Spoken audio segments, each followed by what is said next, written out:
keputusan saat Jakarta dalam suasana gonjang-ganjing, Bapak Ibu di mana?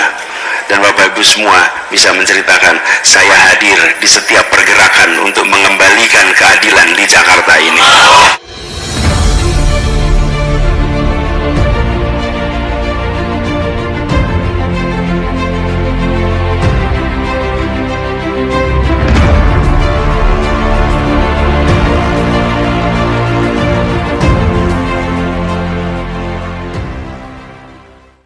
Assalamualaikum warahmatullahi wabarakatuh. Kembali berjumpa dengan saya di channel Hamsa Gantaran. Sahabat sebangsa dan setanah air di mana saja Anda berada, kali ini kita akan coba mengulas sebuah jejak digital masa lalu pada pemilihan gubernur dan wakil gubernur DKI Jakarta yang berhasil dimenangkan oleh Bapak Anies Baswedan.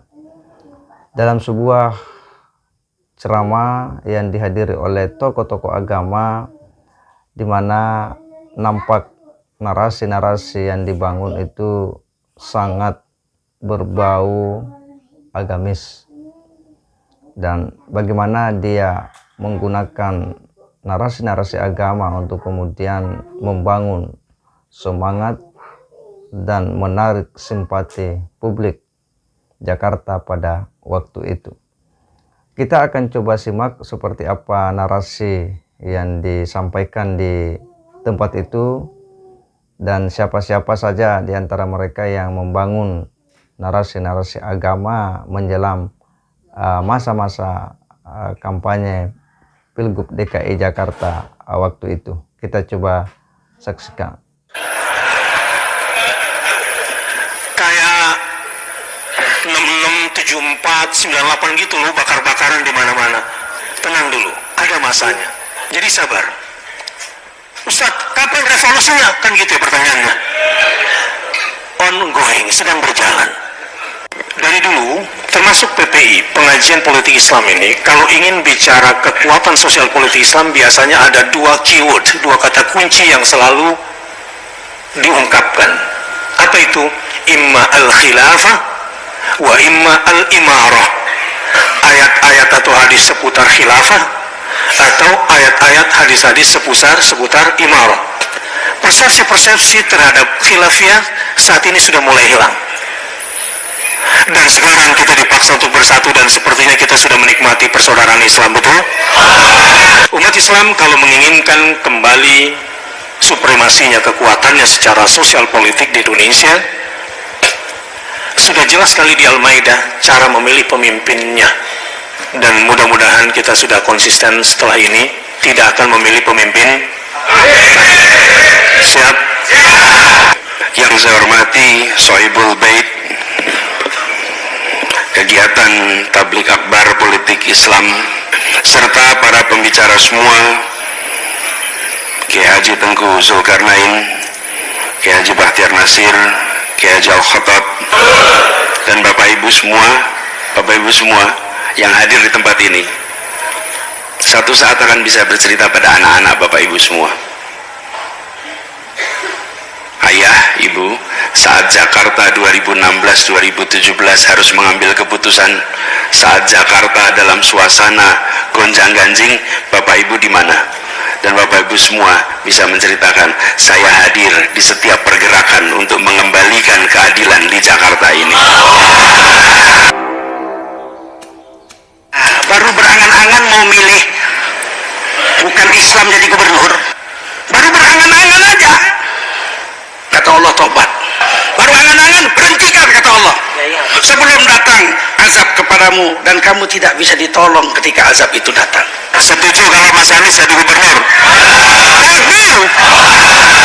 Kita wajib menang di medsos. Siapapun yang bisa medsos hari ini wajib ikut perang di medsos.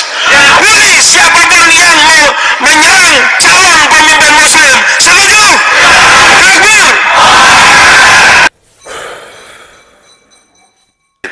Saya hadir di setiap pergerakan untuk mengembalikan keadilan di Jakarta ini. Nah, kalau kita menyimak tadi, jelas dan tegas sekali bahwa apa yang muncul dari narasi-narasi itu sebenarnya adalah sebuah politik identitas. Sangat jelas, sangat nampak bagaimana narasi-narasi agama itu kemudian diurai untuk menarik simpati publik, dan bagaimana itu dijadikan instrumen untuk kemudian menyerang rival dalam kompetisi tersebut. Dan ini sebenarnya sangat disayangkan jika narasi-narasi seperti ini masih mengisi ruang-ruang diskursus atau kompetisi politik, karena hanya akan menciptakan keterbelahan anak bangsa. Dan menghadapi Pilpres 2024 yang akan diselenggarakan secara langsung, ini menjadi pelajaran bagi kita semua. Semoga politik identitas yang hari ini itu masih mengemuka ke permukaan tidak lagi dijadikan sebagai sebuah instrumen pokok dalam kampanye politik. Sebab jika itu terjadi, maka yakin dan percaya akan semakin sulit kita untuk kemudian membangun kerukunan antar sesama warga bangsa jika politik identitas masih mewarnai diskursus, wacana, dan gerakan politik di Indonesia. Dan inilah sebenarnya yang menjadi perhatian serius dari para intelektual pemerhati demokrasi di Indonesia, bahwa politik identitas ini harus ditanggalkan karena hanya akan menimbulkan potensi perpecahan di kalangan anak bangsa. Kita tentu sudah bisa melihat siapa-siapa di antara mereka para tokoh-tokoh agama yang selalu mengusung politik identitas, menjadikan agama sebagai sebuah instrumen, atau bahasa kasarnya adalah politisasi agama. Kalau kita sudah mengatakan bahwa Pancasila adalah sebuah komitmen bernegara, sebuah prinsip bernegara, dan NKRI adalah final, maka tidak seharusnya lagi membuat narasi-narasi politik identitas, karena kita sudah bersepakat bahwa Pancasila dan NKRI ini adalah harga mati. Seperti apa bahayanya politisasi agama? Kita akan coba menyimak ulasan dari Gus Islah Bahrawi yang begitu sangat tajam, lugas, lalu kemudian pendekatan sejarah yang begitu komprehensif, menginformasikan kepada kita akan bahayanya politisasi agama dalam ruang-ruang publik, apalagi dipakai untuk kepentingan kekuasaan. Seperti apa? Mari kita simak sama-sama. Bahkan jenazahnya belum dimakamkan, konflik antara kaum muhajirin dengan ansor sudah terjadi karena mereka berdebat siapa pengganti Nabi. Ini adalah bukti Nabi Muhammad tidak mewariskan sistem politik. Siapa pengganti Kanjeng Nabi setelah beliau wafat? Nabi tidak pernah mewariskan itu. Bukti sejarah mengatakan Sayyidina Abu Bakar dijadikan sebagai penerus Nabi. Apa yang terjadi? Sa'ad bin Ubadah tidak menerima itu dan tidak mau berbaiat kepada kepemimpinan Sayyidina Abu Bakar. Ya. Penggantinya kemudian Sayyidina Umar dibunuh. Katakanlah dibunuh oleh orang Majusi.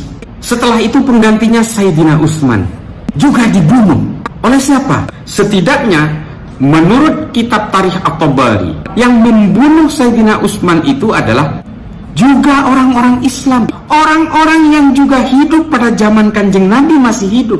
Secara tega membunuh Sayyidina Utsman yang merupakan sahabat terdekat Nabi Muhammad. Setelah itu apa lagi?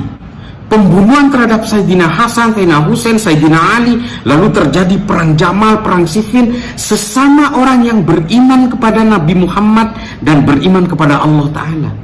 Islam tidak boleh terlalu asik berpolitik, melakukan guliran-guliran ayat untuk mempertegas penguasaan populasi elektoral. Ini yang harus kita hindari. Cukup saja kita memegang teguh konsep wasatiyah dalam bernegara. Kita cukup memegang teguh toleransi dalam beragama. Kita itu kemudian dituntut untuk melakukan kepatuhan terhadap konsep-konsep bernegara di luar konsep-konsep dalam beragama. Karena bagaimanapun